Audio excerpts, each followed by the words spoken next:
folks, it's Amy from Colorado Mountain Living. It's been a little while since a video, but I can't tell you you've missed much because Brian was on his mountain bike trip, so we kind of had a little hiatus on our siding project here. But we do have some big projects still on the horizon before winter comes, because officially summer's over now. And as you can see around me, we got lots of yellow coming into the leaves, so it's turning into the really pretty season, which is really exciting. But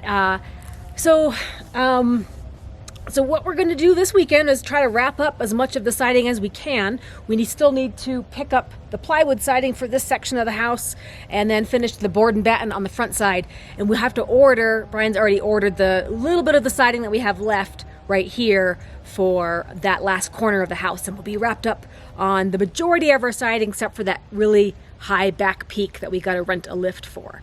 So we'll have to circle back around to that one and to finish that one up. But in the meantime, I'm going to show you guys what I was doing while Brian was gone. I had a little bit of a woodworking project. So besides the siding, we also had a lot of the baseboards and wood trim ordered in our big lumber order for the siding. So I pulled a lot of that out of the shed and set myself up under the tent to polyurethane all those boards. So I did a lot of the baseboards there and have been working on cleaning out the shed. So gotta show you guys what it looks like in there, because we're kind of getting to a crisis, and let me tell you about it. So you can see a lot of empty boxes over here, a lot of junk. I'm trying to clear out all the storage that we've had in the shed. It's been officially a year now since we moved everything into the shed, and there's a lot less in here than there was. We had back boxes stacked up to the top of these walls here, and I've cleared out a lot. You know, a lot of stuff got moved into the house, but there's still a lot of, you know, garage type items, you know, stack of concrete here, lots of tools. I put a lot of Brian's tools on a table over here, a lot of storage tools. But we still have some household items that I need to rescue from the mice.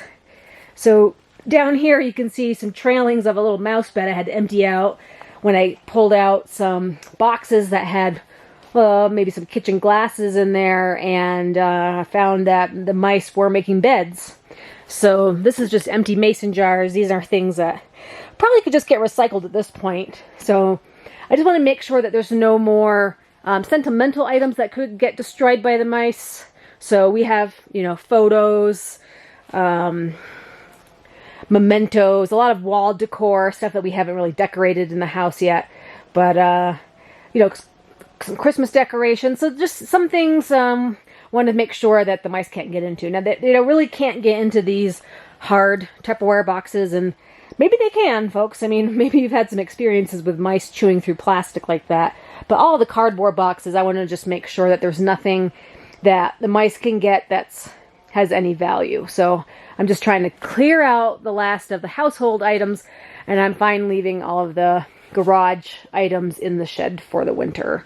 But there's the last bit of our baseboards. So I'm going to take these out and get them polyurethaned so we can have rainy day projects to do inside, to do all of our woodworking, because we've got the wood. Just need to have it prepped. But yeah, so that was just a really big project for me, is just trying to clean out the shed. I mean, obviously we don't have another garage to put stuff into, so this will be our best storage for the winter, but really just trying to get anything that is supposed to be inside the house, even if it has to stay in the basement. So that was a very time-consuming project for me while Brian was gone. And as you can see, plenty of garbage bags of stuff that's just trash, and going to take care of some of these boxes and show you my little setup down here at the tent. So having the tent has been handy. Definitely provides shade and a little bit of a rain cover, but it's a huge wind risk, and you can see it's tied down onto the cement mixer and onto that generator over there, and I think even onto the post over here to keep from flying away, because we do get those winds. But we've got just a bunch of boards here that, You know, I did some polyurethane on, so they're good to go for putting them inside to do our wood trim, and I have a whole nother stack inside as well that I'm already moved inside. So I think the next step is to get this get the tent packed up for the winter time. We don't really need to have so much sunshade right now because the temperatures aren't really all that hot, so it's not too much of a burden to work outside right now. So this weekend, hopefully pick up that plywood siding and get that on. Brian's got a 3-day weekend, so we'll be able to get a lot more work done. Plus the forecast looks fantastic. But we do have another big project going on right here. So we did get word that my dad is going to come out to visit at the end of the month for a few days and hopefully help us get this deck put on. And that's going to require many, many steps. So it's not just the building of the deck, but we have to work on the footings. Brian's got to get those prepared. And it might even require a little bit of leveling here where we want to do the retaining wall. So I'm not sure if we're going to be able to get to that part before the retaining wall part before Dad shows up. But hopefully, you know, in a few weeks we'll have a deck up here, and that would be fantastic. So Brian is looking right now at the type of lumber we're going to use for the deck, and I'll show you what that looks like. I think Vigo's guarding them, but we got some. He brought home some samples. This is called Armadillo Lifestyle. So these are composite decking boards. You know, originally Brian had wanted to go with wood, redwood, or even bamboo he looked at, but you know, a lot of folks here in this area, they said, do not go with wood when you have a south-facing deck that gets full sun, you know, 16 hours a day. You're going to be looking at replacing that wood, or at least be retouching it, refinishing it, and just a lot of maintenance into preserving that wood from all the exposure, from not just the sun exposure, also the snow and the elements there. So, but the sun is the most damaging out here. So this is a composite that's, I think the fill is like a mixture of wood pulp and plastic, and then it's wrapped in a PVC polymer. I can't remember exactly what it is. Some kind of plastic wrapping with the wood grain look. So it's 100%, you know, impenetrable to moisture. Just have to make sure the ends are sealed when after you do your cutting. So I think we're going to go with the darker color. This is kind of the color of the house, so maybe a little bit of a darker contrast I think would be nice. And then this one just seemed a little bit too light, but so this is in stock, so we can actually get it and have it by the time Dad shows up, instead of having to order something that's going to take 3 weeks to come in. So this is what our deck's going to be made of, folks. And we have a few more things to do as far as picking out some posts for the deck. We want to get some rustic trees. Nothing on our property would suit, but Brian's in contact with some folks that have ability to get some either pine or fir trees that we can get the bark peeled off and then have those as our main posts for the deck. So you can see there's not a lot, but there's hints of yellow all around the property here. You know, if you're looking all the way across, there's more trees with yellow on them down there. And it falls on its way, folks. It's kind of neat because it hasn't quite yet popped up on the hills. No yellow really to speak of over there. Just barely coming, you know. Doesn't really seem like much of a contrast yet. But there are some places in town where there's quite a bit of yellow. So, you know, it's just a couple weeks away before everything's just all aglow up here on the hill. So that's really one of the prettiest seasons, I think, is when you get all those yellow leaves. So we'll be keeping an eye out for that. But so guys, that's just a little like just a quick update of what's happened in the last couple weeks, but really what's going to be happening is a lot more exciting. In addition to getting the deck put on, we've got a few more big projects. So one that's happening before the ground freezes for sure is working on the driveway. So our neighbor down the road runs an excavator backhoe business, and he's the one that installed our driveway. So we've asked him to come up here and level out the surface up here, the parking surface. I'm not sure if I can show you accurately on the video, but there's a lot of junk in our junk pile, but the ground slopes down that way. It's just not very level. There's lots of places where water collects, lots of pools. It kind of flows towards the house over here. It kind of, maybe if I back up here, you can see how the driveway kind of slopes down towards the house. So we want him to come up here to just kind of level everything, just completely flat. He's got to scrape up a bunch of the dirt on this side because this is the high side of the driveway. He's got to scrape this up and then kind of push it out more towards the house as we get closer to the edge of the ground there. So that's something big, and hopefully after he's able to do that, we can put down a bunch of gravel so we can control the dirt and the dust coming into the house from the driveway side. So that's a big project, definitely happening.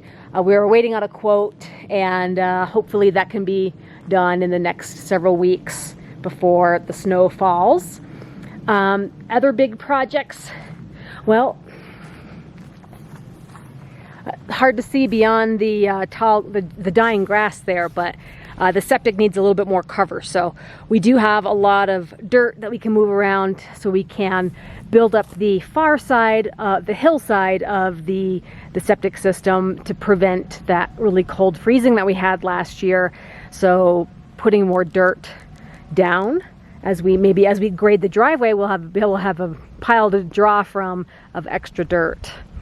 And even though I mentioned it before, so the other thing that we'll ask our excavator friend and neighbor to do is to kind of prep this area so that we can get it ready for the retaining wall. I'm not sure how many feet down Brian wants to go, but he wants to kind of level, at least get it prepped so he can level this area. And I know he kind of wanted to do that before he started working on the deck, but we'll see what happens. This is something we definitely want to do before the ground freezes as well, is to kind of get that into place. So I think the latest update on the design of the retaining wall is to cement in footings with I-beams, and then between the I-beams putting pressure treated wood. So that would be pressure treated wood boards would be what's holding the wall, and then the I-beams being cemented into place, being the posts. So that's kind of the design that Brian's came up with. So he wants to terrace this down, so it would be maybe say 3 feet and then a terrace and then another couple feet and then a terrace and maybe another couple feet. I don't know how many terraces he wants to build in this very first go around, but maybe at least get the first one done up here. I've got a lot of beehive prep to do, but right now I'm just letting them feed. So they actually, I took a peek in there, while Brian was gone, just to kind of see what was going on in the hive, and I was surprised to find that there was a lot of honey in there still, a lot of food. They were doing okay, but definitely hungry because there's nothing really around for them to forage on. So I started feeding them a little bit more, and then as the temperatures drop, I'll start insulating the hives and then wrapping them up for winter as well. And I guess the other big project is putting on the steel siding. I put up a couple decorations just for fun because I took them out of the shed when I was trying to clean it out, and so these are some really fun metallic lizard sculptures.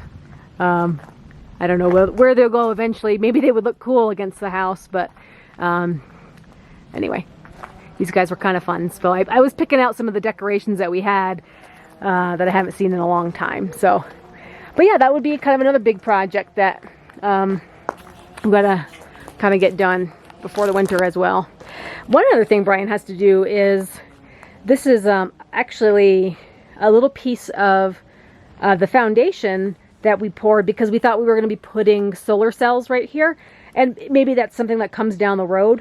But the thing is, underneath this piece of foundation, there is radiant heat, and last year this section froze. We had to insulate it with some foam to keep it from freezing, so that can be a problem. So he wants to build something to kind of insulate this. Maybe it'll just be foam again, but you know, we could build a little lean-to shed or something against the house right here, so that can't just be left exposed. So guys, that's kind of the update for us the last week or so since we've put out our last video. So a lot of things coming up and going to be happening kind of rapidly in the next few weeks. So wrapping up the siding and then getting ready and prepared for the deck project. So very exciting to think there'll be another exterior room to the house eventually, and just another place to hang out just in time for winter, right? But I really like the decision to go with a corrugated, or to go with the composite material. So I think that's just going to hold up a lot better with this type of environment, especially with that chronic hot sun exposure. I know it can do a number on wood surfaces. So definitely getting excited, guys. We will keep you posted. It's going to be a big weekend for us, so hopefully it can show you some final siding coverage. And also want to kind of give you a little bit of an update on Brian's bike trip. So I'll put a little teaser footage at the end, but he wants to make a video on his whole bike trip. It was kind of exciting, almost all the way to Moab. So big bike trip and lots of adventures. But we're having our own adventure right here, guys. We will keep you updated. See ya. Bye-bye.